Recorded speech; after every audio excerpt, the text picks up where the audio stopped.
So this could probably be our first and last year of doing the Ruth Stout method for potatoes. Let me show you why. Before I get into it though with the potatoes and the Ruth Stout method, I want to thank Tracy at Hand141 Homestead for this awesome hoodie. I won it on one of his lives, part of a giveaway, and you can have one too. If you go check out his merch store, he's got lots of other offerings on there as well. The last few years we've done our potatoes in traditional dirt beds and it's worked very well. However, the one issue with that, if you call it an issue, is digging the potatoes up.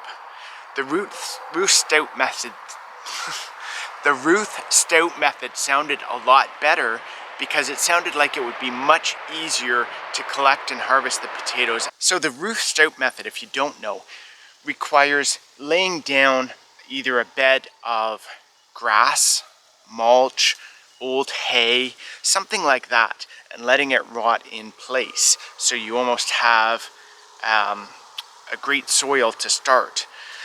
And then once you put your potatoes on top of that, then you can cover it with a mulch, more rotten hay or similar. And then the potatoes grow inside that, and then when you go to harvest, it's easy just to move that aside and pick out your potatoes. So for us to use this method, we were quite excited because every summer, or I guess every spring after the winter, we have a whole bunch of leftover hay that the cows have laid on, you know, gone to the washroom on, moved around in their field. So we usually clean up that hay and compost it. Well, this year we decided we'd try the Ruth Stout method. We'd lay the hay down in rows, and that would be our starting base for the potatoes.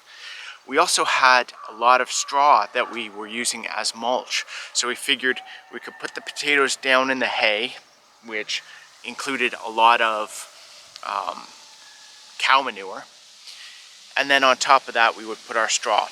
And so far, it's been amazing. I've collected 2 rows of potatoes so far, and I've got 1 small row left to do. And it does make it so much simpler. However, there are disadvantages to this system. Now, the first disadvantage is we free range our chickens. And I should have thought of it earlier in the year when I started doing this. We should have put a fence around this area to keep the chickens out, because they got into the beds and continued to uncover the potatoes from the straw. They would move the straw around, start pecking at bugs and other stuff, which is great. However, they also uncovered the potatoes, which I guess prevented them from growing a bit. They also pecked at the potatoes later in the year when they did start growing. So it was a real issue having this system without a fenced area around it. The other problem with this type of system that we had was it's very easy for rodents and other things to get into it. When potatoes are covered in dirt, you don't get the mice and the moles and that kind of eating your potatoes. So what we found is almost half of the potatoes all had some sort of nibbles or bite marks. We found tunnel systems all the way through each of these beds where I guess the mice or moles would be running back and forth and chomping on the potatoes as they went. Now, a fence for this would help keep the chickens out, but I don't know if there's any way to really fence it to keep mice or moles out. We saw one run out and the dog chased it, but I couldn't tell if it was a mouse or a mole. Basically that kind of size little rodent that gets in here and just starts chomping on everything.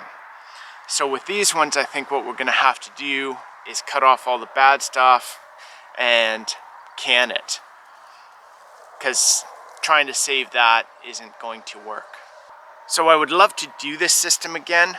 However, I'm worried again about not only the chickens, because I don't know if I'll have time to fence in this area or fence in another area for next year, but also the mice getting into it. So I think next year what I might try and do is go back to the old school method of just planting them in the dirt. Similar results, just a bit more work. So guys, I hope you found this useful, interesting, informative, and I hope it gives you an idea of a way to do your potatoes next year. Hopefully you get some good potatoes out of it, and hopefully they're not chewed up when you do. So thanks again, guys. We'll talk to you soon. Love ya.